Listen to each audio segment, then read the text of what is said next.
Halo guys, assalamualaikum warahmatullahi wabarakatuh. Perkenalkan, nama saya Rahmat Apoto dengan NIM 23142225. Di sini saya akan membuat video tentang awal sejarah peradaban Romawi. Oke, langsung saja ke penjelasan pertama, yaitu sejarah peradaban Romawi. Peradaban Romawi bermula dari sebuah kota yang didirikan oleh bangsa Italik di tepi sungai Tiber pada tahun 753 sebelum Masehi. Menurut legenda, kota ini dibangun oleh dua bersaudara bernama Romulus dan Remus yang merupakan keturunan dari pahlawan Troya.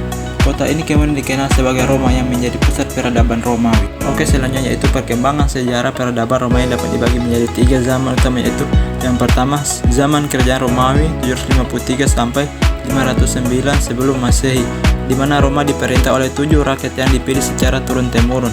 Raja pertama adalah Romulus dan raja terakhir adalah Tarquinius Superbus yang digulingkan oleh rakyat karena kezalimannya. Yang kedua itu zaman Republik Romawi 509 sampai 27 sesudah Masehi, di mana Roma diperintah oleh sistem demokrasi yang melibatkan senat dan majelis rakyat. Pada zaman ini Roma berhasil mengalahkan musuh-musuhnya seperti Kartago, Yunani, dan Gaul serta menguasai seluruh Laut Tengah.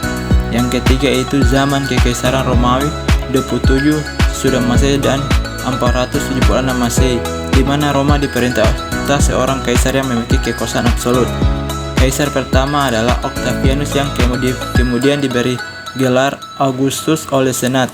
Pada zaman ini Roma mencapai puncak kejayaannya di bawah pemerintahan kaisar-kaisar seperti Trajanus, Hadrianus, dan Marcus Aurelius.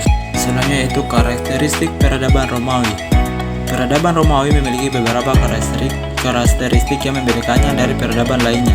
Pada zamannya, beberapa karakteristik tersebut adalah: yang pertama yaitu bahasa Latin. Bahasa Latin adalah bahasa resmi peradaban Romawi yang digunakan dalam administrasi, hukum, sastra, dan agama. Bahasa Latin juga menyebar ke wilayah-wilayah yang dikuasai oleh Roma dan menjadi dasar bagi bahasa-bahasa Roman seperti Prancis, Spanyol, Itali, Portugis, dan Rumania. Yang kedua itu hukum Romawi. Hukum Romawi adalah sistem hukum yang dikembangkan oleh bangsa Romawi sejak zaman Republik hingga Kekaisaran.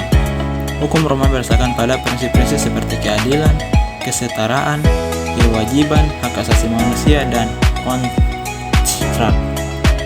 Yang ketiga yaitu agama. Agama peradaban Romawi awalnya adalah politeisme, yaitu percaya kepada banyak dewa dan dewi yang menguasai berbagai aspek alam dan kehidupan. Beberapa dewa dan dewi Romawi adalah Jupiter, Juno, Mars, Venus, Apollo, Diana, dan Minerva. Penjelasan terakhir yaitu peninggalan peradaban Romawi. Peradaban Romawi meninggalkan banyak peninggalan yang masih dapat dilihat hingga saat ini. Beberapa peninggalan tersebut adalah: yang pertama, kota Roma. Kota Roma adalah ibu kota peradaban Romawi yang menjadi pusat politik, ekonomi, budaya, dan agama. Kota Roma memiliki banyak bangunan bersejarah yang masih berdiri hingga kini. Yang kedua yaitu kalender Gregorian. Kalender Gregorian adalah kalender yang digunakan oleh sebagian besar negara di dunia saat ini. Kalender ini berasal dari kalender Julian yang dibuat oleh Julius Caesar pada tahun 46 sesudah Masehi dengan mengadopsi sistem kalender Mesir. Baik, sekian dulu penjelasan saya terkait tentang awal sejarah peradaban Romawi. Saya minta maaf apabila penjelasan saya masih banyak kekurangannya. Apabila ada salah-salah kata, tolong dibicarakan dengan lebih baik, bukan pergi mencari yang lebih baik. Wabillahi taufiq wal hidayah. Wassalamualaikum warahmatullahi wabarakatuh. Sampai ketemu di video-video berikutnya.